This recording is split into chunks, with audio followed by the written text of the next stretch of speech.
This is macOS Ken. Big changes on Apple's horizon in Europe. Apple makes the case for affirmative action in schools, and a bigger look at one of Apple's biggest movies. It is Thursday, the 6th of July, 2023. I'm Ken Ray, and this is news from macOS Ken, brought to you by yours truly and sponsored by HelloFresh, America's #1 meal kit. Go to hellofresh.com/MOK50 and use code MOK50 for 50% off plus free shipping. This show is also supported by people like you, patrons through Patreon. Find out more and add your support at patreon.com/macOSCan. The clock is ticking for Apple changes required by Europe's Digital Markets Act, or DMA.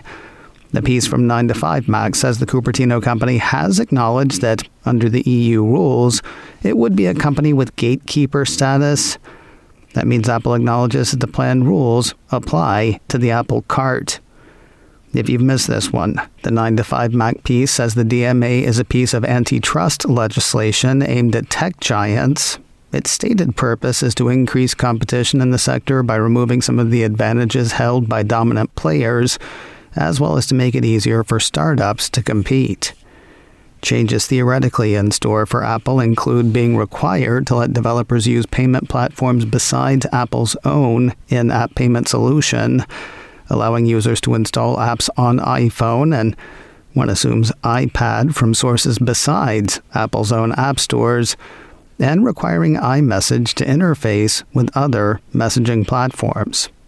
The way things stand now, these changes would need to be in place, at least for EU countries, on or by the 5th of March 2024. For its part, 9 to 5 Mac sees only one of the changes as a certainty, the one that will allow developers to choose to use a third-party payment platform when selling apps through the App Store. The site sees enough uncertainty and wiggle room around the other changes that Apple should be able to delay their implementation, if not avoid them entirely. Closer to Apple's bottom line, a piece from Apple Insider says the Cupertino company may be on the hook for $7 billion for patent infringement in the UK tied to 4G. You heard me.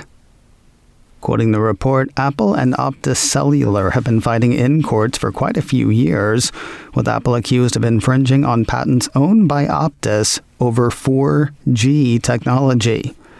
In one thread of lawsuits in the UK, Optis sued Apple in 2019, and after multiple court appearances, Optis appears to have succeeded. It's a weird case. One thinks of standards essential patents as covering tech that, if used, must be licensed under fair, reasonable, and non-discriminatory terms. But it looks like the word essential does a bit more work than that. The argument from Optis seems to be that the tech covered by its patents is so essential, Apple can't have sold 4G devices without using it, which means they should have paid for it, which they did not. Apple has argued that the patents in question were not essential and were not used. A London High Court and the Court of Appeal in the UK have disagreed. Now it's a question of how much Apple owes. According to Apple Insider, it was reckoned at the time of a 2021 hearing that it could cost Apple up to £5 billion or $7 billion US. That's obviously an amount that Apple could afford, though it may cross the line of what Apple is willing to pay. The piece says the company has threatened to leave the UK if the fees are determined to be commercially unacceptable. Apple has signed on to an Amicus brief addressing the Supreme Court's recent affirmative action ruling. Basically, they're not fans. A piece from 9 to 5 Mac says a Supreme Court affirmative action ruling that bans race-conscious admissions into higher education will end up hurting U.S. companies and the economy as a whole, according to Apple and many other U.S. brands. The report says close to 70 companies, including Apple, have three primary arguments against the court's decision. They indicate that affirmative action in school admissions creates a pipeline of high-quality, qualified future workers and business leaders. That's something the companies say can only happen if barriers to entry are guarded against. They say that the diverse population that graduates school and joins the workforce is fundamental to bringing the best products to market, and that companies need workers at all levels who understand the needs of the U.S. population as a whole, not just people like them. Quoting the brief, racial and ethnic diversity enhance business performance. Research and experience demonstrate that racial diversity improves decision-making by increasing creativity, communication, and accuracy within teams. Experience in a diverse university environment prepares students to interact with and serve racially diverse client and customer bases and to work with people of all backgrounds. The result is a business community more aligned with the public, increased profits, and business success. Remember that Financial Times story that had Apple slashing internal expectations for its mixed reality Vision Pro spatial computer? The South China Morning Post can't find anybody to support it. Secret people said to know something about something indicated to the Financial Times that Luxshare, the contract manufacturer thought to be building Vision Pro for Apple, is prepping to make fewer than 400,000 of the headsets for 2024. Separately, that piece said two China-based sole suppliers of certain components for the Vision Pro said Apple was only asking them for enough for 130 to 150,000 units in the first year.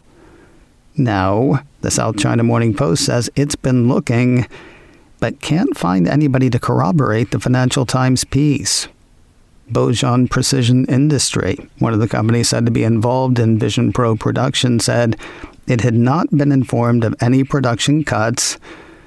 Kind of muddied the water a bit after that, though, telling the Post that it does not comment on such matters as client information is confidential. Well, which is it? This is like the next 9 months of our lives, you know. More news in a moment, but first a word from HelloFresh, America's #1 meal kit and sponsor of today's show. Trying something new is so easy with HelloFresh. I've got cookbooks. Sometimes I look through them for new ideas, only to be turned off by the number of ingredients I'd have to buy. Ingredients I'll probably never use again. It's not a problem with HelloFresh. They deliver fresh, pre-proportioned ingredients so you have exactly as much of exactly the foods you need. And they're made to fit your lifestyle. HelloFresh options include Calorie Smart and Protein Smart lunch and dinner options, and new vegan dinners too. With 40 recipes a week from which to choose, you will always find meals everyone at the table will enjoy. Costs less than takeout, and with their fast and fresh recipes, it's quicker too. I have made some wonderful meals with HelloFresh. I'd love to hear what you make. Go to HelloFresh.com/MOK50 and use code MOK50 for 50% off plus free shipping. That's HelloFresh.com/MOK50 and code MOK50 for free shipping plus 50% off. Taste what's made HelloFresh America's #1 meal kit. Use code MOK50 for 50% off plus free shipping at HelloFresh.com/MOK50.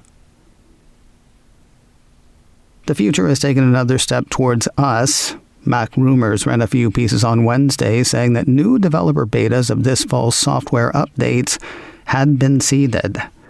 That gives members of Apple's developer community access to the third betas of iOS and iPadOS 17, macOS 14 Sonoma, watchOS 10, and tvOS 17. Can world peace be far behind? Very.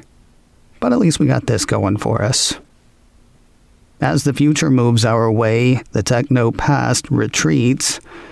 Apple Insider says Mozilla is chasing its Firefox browser away from older Mac operating systems.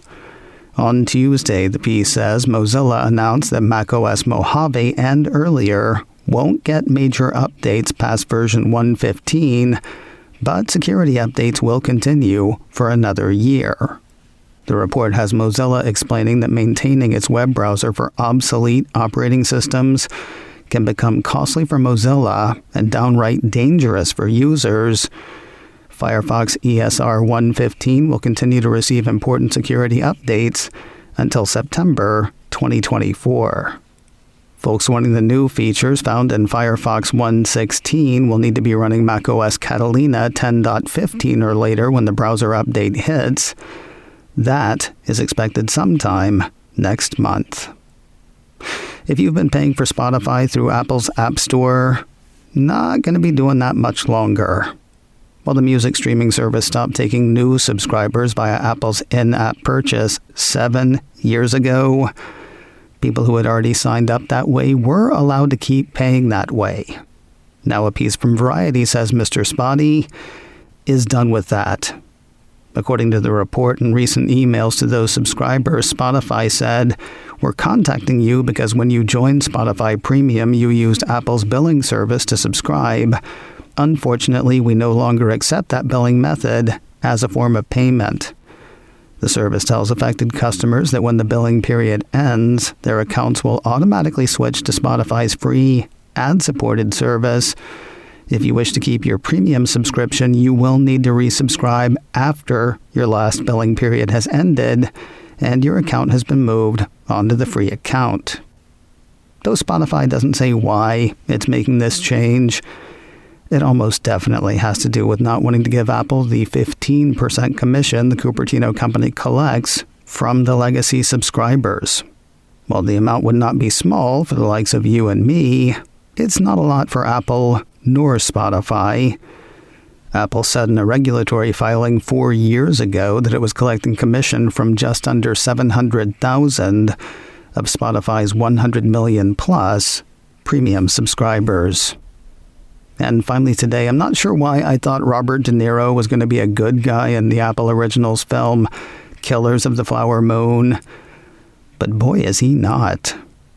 Apple Insider says the Cupertino company has released an official trailer for the movie based on greed-driven murders in the Osage Nation in the early 1900s. The trailer comes a couple of months after the film's May 2023 teaser. Leonardo DiCaprio and Lily Gladstone lead in a film co-starring Robert De Niro, Jesse Plemons, John Lithgow, Cara Jade Myers, Brendan Fraser, and plenty of others. It may not win an Academy Award, but it's got multiple nominee written all over it. Directed by Martin Scorsese, Killers of the Flower Moon hits a limited number of theaters on Friday, the 6th of October. It opens wide a couple of weeks later, Friday the 20th. It'll stream on Apple TV Plus sometime later, though how much later has yet to be said. If you want to get a taste, though, you can catch the trailer now on YouTube. macOS Ken, brought to you by me and sponsored by HelloFresh. Go to hellofresh.com/MOK50 and use code MOK50 for 50% off plus free shipping. This show is also supported by people like you, patrons through Patreon. Find out more and add your support at patreon.com/macOSken. Advertising handled by Backbeat Media, online at backbeatmedia.com. You can reach me a couple of ways. Info at macosken.com or call 716-780-4080. Until next time, that is news from macOS Ken. I'm Ken Ray.